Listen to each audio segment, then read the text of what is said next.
Station, this is Houston. Are you ready for the event? Houston, this is Station. We are ready for the event. KSTP-TV, this is Mission Control Houston. Please call Station for a voice check. Station, this is Ashley Hallback with KSTP. Do you hear me? Ashley Hallback with KSTP. Do you hear me? Hi, Ashley. Yes, I can hear you loud and clear. All right. Hi. All right. Hi. Well, to start with the easy one, I just want to talk about the mission you're currently on. Well, the mission we're currently on is Expedition 53. It started about a week ago and will continue through mid-December. The primary purpose of this mission is to serve as a national science lab. Of course, it's an international program, so we've got many countries involved. But it's all about science. We're learning about not just science for the sake of space flight, but also science that actually helps people on the ground today. And how will that help people on the ground today? What kind of things are you looking to gain from this? Well, I can give you an example. We just had a spacecraft leave this past weekend. It was a SpaceX's Dragon capsule. And one of the things we had done on or we delivered back to the Earth on that capsule was some lung tissue that we had grown on the space station. The hope is that those cells will help fight cancer in the future. Wow, that's really exciting. So you've gone on a few other missions. How does this one compare to others you've been on? The other missions I've been on have all been on the ground. So this is my first space flight, and I'll just tell you really quickly, it's really an amazing experience. As the only new guy on the crew I'm in, sometimes I feel like a bumbling idiot sometimes, but that's quickly improving as I'm learning how to move around in zero-G. That's very exciting. You are from Minnesota. Talk a little bit about how you've gone to high school here, you went to college here, how that helped shape you to eventually do what you're doing right now, be up in space. Well, I think certainly the schools I went to helped me learn a lot, not just knowledge-wise, but also a set of values I learned from my family and relatives and friends, the institutions I was part of. Jokingly, of course, Minnesota has some harsh winters, so certainly that helped me get comfortable with more extreme environments, not quite as extreme as the one I'm in right now, but thankfully we've got a lot of people making sure we're safe up here. Very nice. Yeah, we definitely do. Still holding on to summer here right now. Do you have any message to Minnesotans, younger Minnesotans here that hope to eventually one day also, be a part of NASA and go up into space? I'd say figure out what you love to do and then find a way to do it. For people that are really wanting to become an astronaut, it's a hard thing to achieve. Very many people want to do it and very few get the opportunity.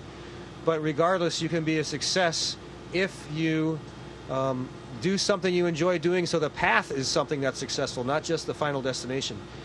And also, I think NASA tends to hire people that are being very successful, and if you're doing something that you love, your chances of being successful at it are much higher. Yeah, that's great advice. I'm just trying to think.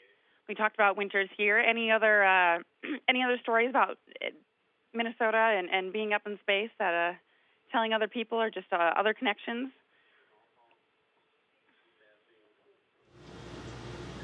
I'm hoping to take some pictures of places on the Earth, including Minnesota, and send back to the ground.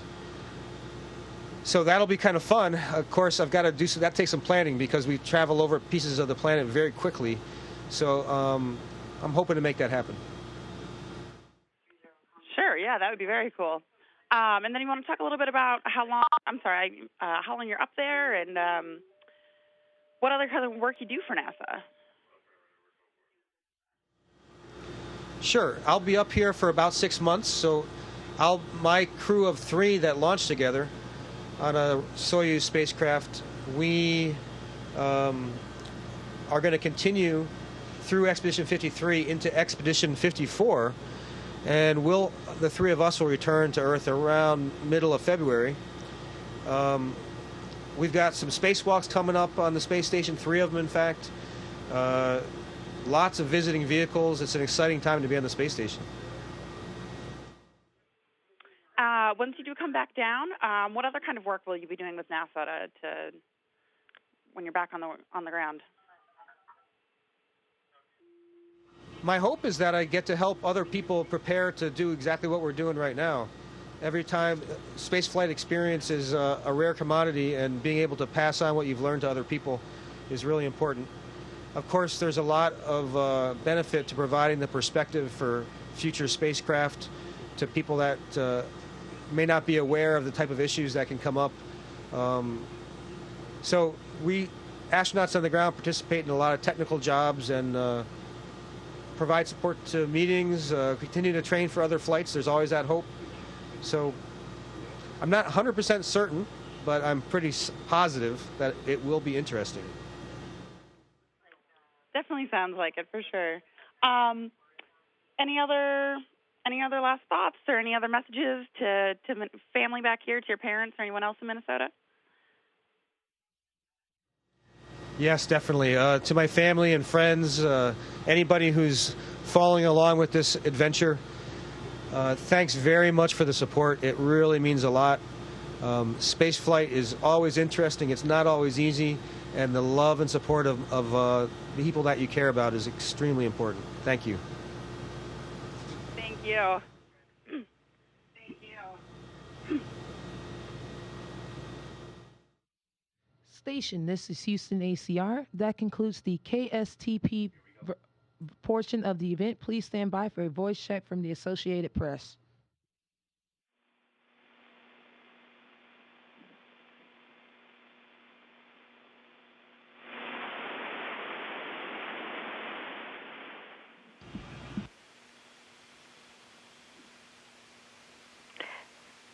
Should I say hello? Station, this is Marcia Dunn with the Associated Press. How do you hear me? Marcia, we hear you loud and clear. How about us? Perfect. Good morning from the Kennedy Space Center. For the two new guys, well, the two newly arrived guys, how's your adjustment to space station life going so far?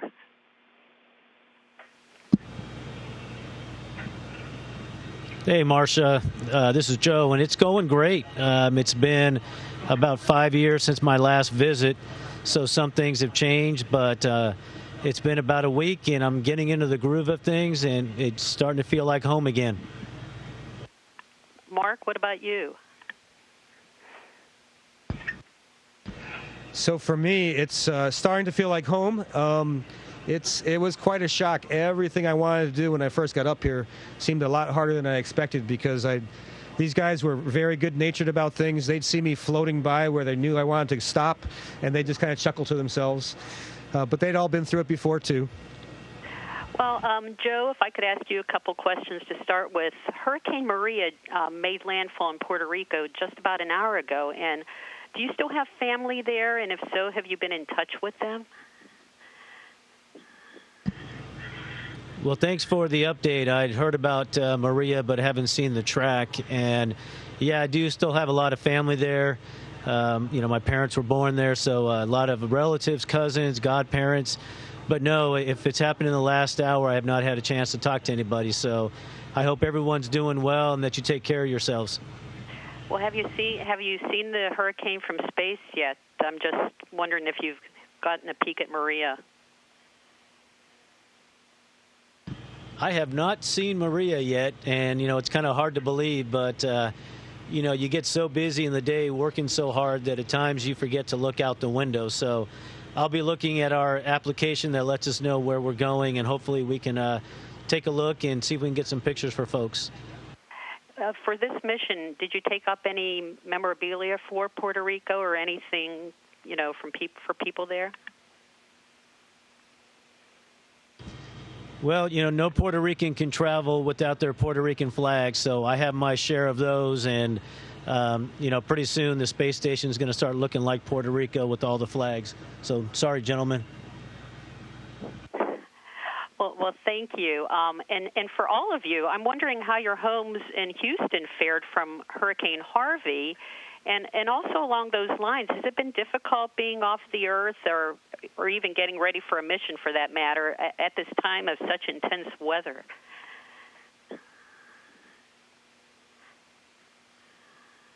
Well, I hate to hog the mic, but I'll start this one since personally I had some problems with my house. It did flood. And so luckily there was an army of folks in the Houston area, a lot coming from the Johnson Space Center, that helped clean out my house, started yanking out walls and going through the drying process. So at the time of the hurricane, we were in Russia getting ready for our final exams. And it was a huge relief to know that there were people at home taking care of me. So, when you can help people out, it really means a lot. And so I personally know that. What about Paolo? Mark, what about your homes? Okay. So my home was fine, actually. We were very fortunate. There was some long, boring days for my wife as she waited out the storm at the house, but otherwise that was it. Well, for maybe... please go ahead.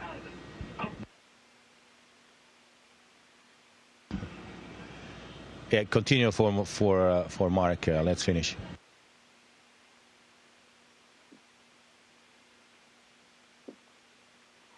Is it difficult being off the Earth at this time? I mean, as these hurricanes just seem to be sweeping across the Atlantic with such frequency and intensity, it just seems so bizarre for all of us back here.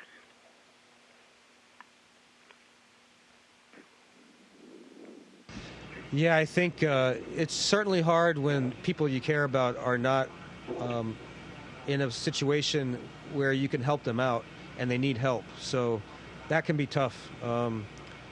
But we're very fortunate because there really are a lot of people in the community where our families live that are willing to go out of their way to look after our families, recognizing that we can't do it ourselves. So that's been hugely appreciated. Joe, another question for you, if I might. I'm wondering if you have any education events planned for your mission. And I know Ricky Arnold's going to be following you next year. How do you hope to make a difference with your world classroom up there? Yeah, so we are fortunate that we're going to have a year of educators in space. And so NASA is taking advantage of this opportunity. We're doing lots of partnerships with folks, trying to take advantage of having us up here, being able to connect with teachers and students. I know we have various downlinks that are planned. I know I have one planned with students in Puerto Rico. And then we also have demonstrations that, we hope to perform all of the crew that teachers can use to enhance what they do in the classroom. So as much as we can do to help the great teachers out there, we're going to try to do that. Yeah, and Mark, for you, last week Jack Fisher said upon his return to Earth that being in space grows your faith. Those are his words. And I'm wondering, have you found this to be true for you? And what preparations did you make before the flight to keep your lights shining up there, as Jack put it?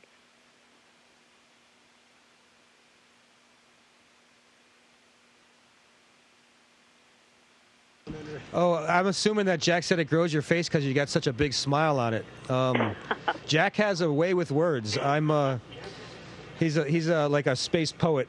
Yeah, I think it definitely is exciting. We were packing up that SpaceX spacecraft, and I remember thinking, I noticed that the cargo nets that we put inside the center stack looked a lot like a military cargo net. And I thought to myself, this is like getting some cargo ready for a parachute drop, except we're a lot higher up, and I thought that was pretty neat. For Paolo, I've been enjoying your photos of Italy from space, and if you could beam yourself down somewhere in Italy for a good meal, where would that be, and what would you eat? Marsha, that's tough questions because every region in Italy has its own speciality and its own flavors. And right now, I would be really hard pressed to pick any place. I mean, send me down anywhere. That would be really nice. It would be nice to be able to go down for a meal and come back again. That would be nice. Yeah, take me with you. Yeah, and I'll take these guys with me too. Well, wonderful. But what one dish are you hungry for if you could pick one?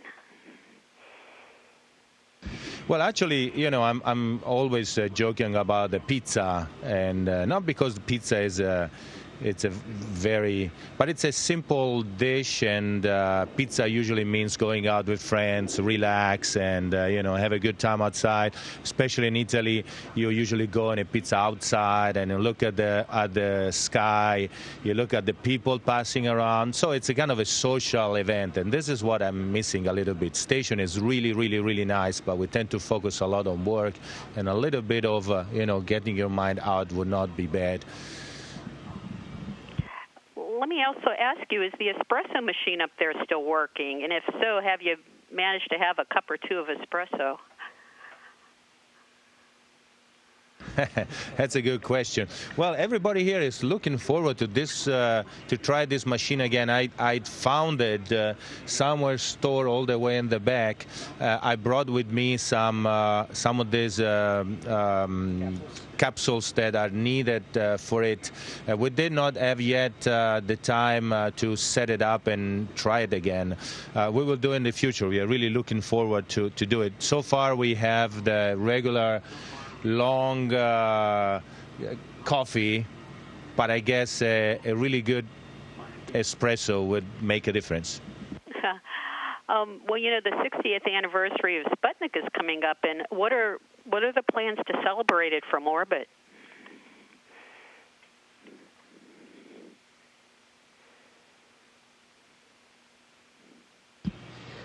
I can tell you one thing that was kind of neat was in our Soyuz capsule that Joe and I were in to launch to get here. We used a miniature of the Sputnik, the very first satellite that was launched, in our spacecraft as the zero gravity indicator. There's a tradition for all those spacecraft that there's something hanging from the hatch between the habitation compartment and the descent compartment. And sometimes it's a stuffed animal, but we used a small satellite for ours in memory of that. Yeah, and I would hope that educators around the world will take this opportunity to reflect on, what happened 60 years ago, how it motivated so many nations, and where we are today, and then to imagine where we might be, 60 years from now. So I think it's a great educational opportunity, and if we can help out up here, we'll try to help that cause. Joe, I was reading some of the quotes from years ago that you made upon being selected, and one was that when you got picked as an astronaut, when you were going into training, you figured you needed to get your hair cut, your long hair cut, and the kids were making some jokes. Tell me, now that you're going to be off the planet for 6 months, are you going to do your best to grow your hair back the way it used to be?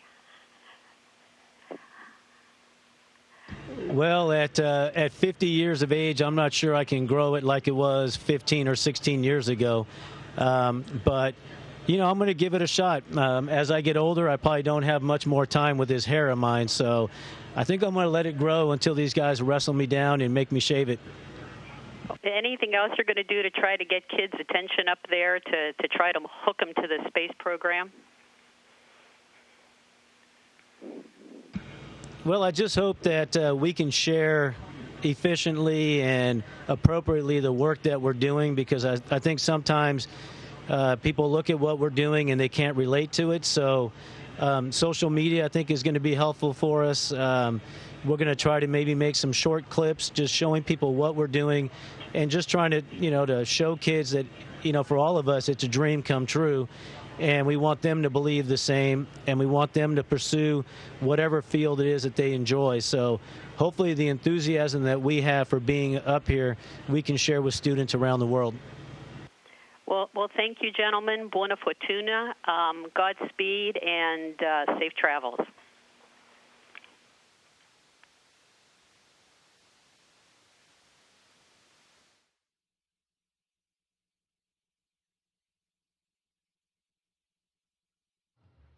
station. This is Houston ACR. That concludes the event.